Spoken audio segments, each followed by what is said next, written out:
Shpejt informacioni javës. Fillojmë portieri Qirko. Fillojmë nga porta. Portieri Qirko shpëtoi 2 raste për gol. Po. E mbajti portën 0.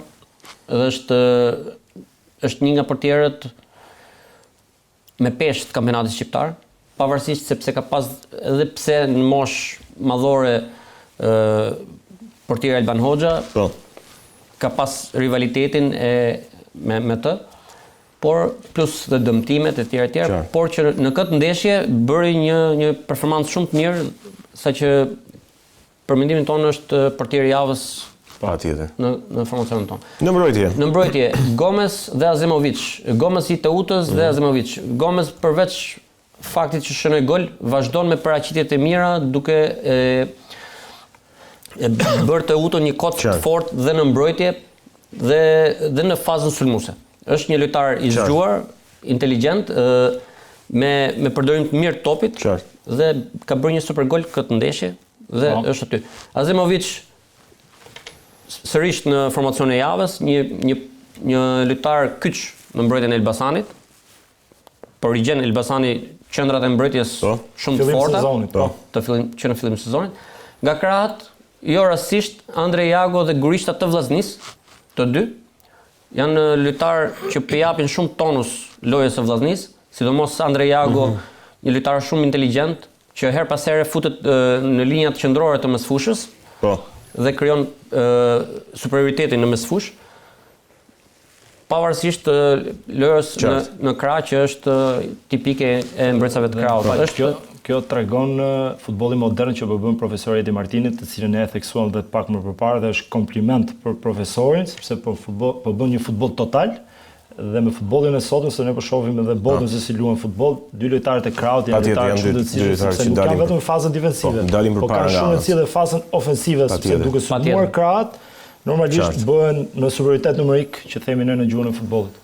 Për të dalte mesfusha, do të thoja që dyshja e Ignatiës, ish dyshja e Ignatiës, Daniel Votlaj dhe Albano Aleksi. Pavarësisht se Votlaj në merkaton tani erdhi ke ekipi të Utës dhe Votlaj ka qenë në performancat në rritje ndeshje pas ndeshje.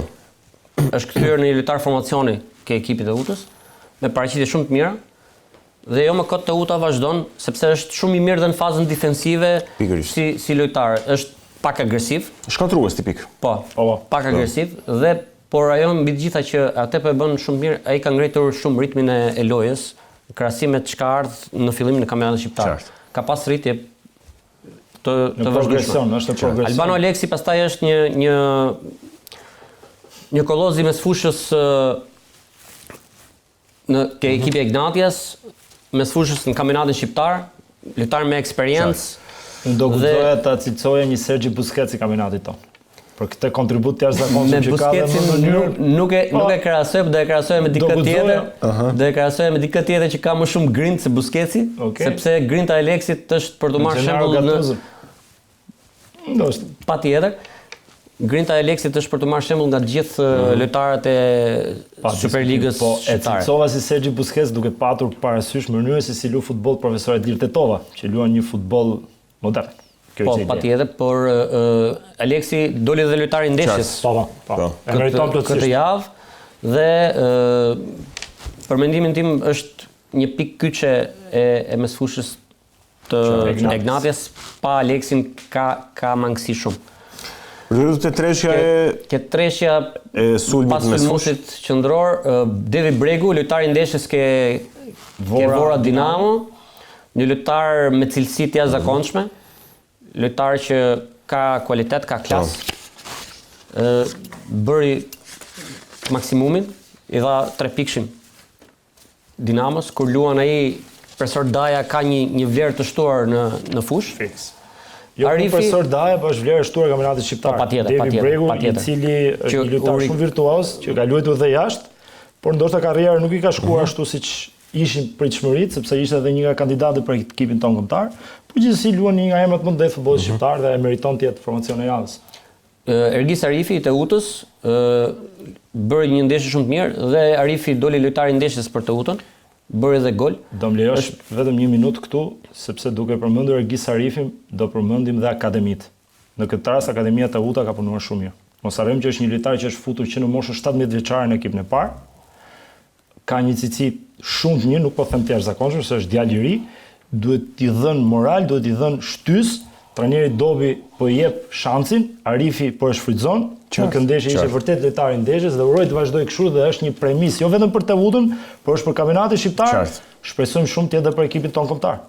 Siç e ka thënë dhe Arifi vetë në intervistën e javës, kishte rreth 1 vit që e priste këtë moment. Që e priste te goli.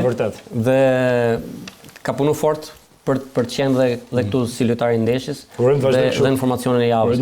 Për ta mbyllur kemi Djalon? Djalo i Elbasanit dhe Djalo lojtari i ndeshjes për Elbasani Bylis, një lojtar cilësor që i vjen kampionatit shqiptar. Shpresoj që gjithë të lojtarët cilësor të rinë sa më gjatë në kampionatin ton, sepse i japin një tjetër ngritje kampionatit. Mund ta komentoj Balejn?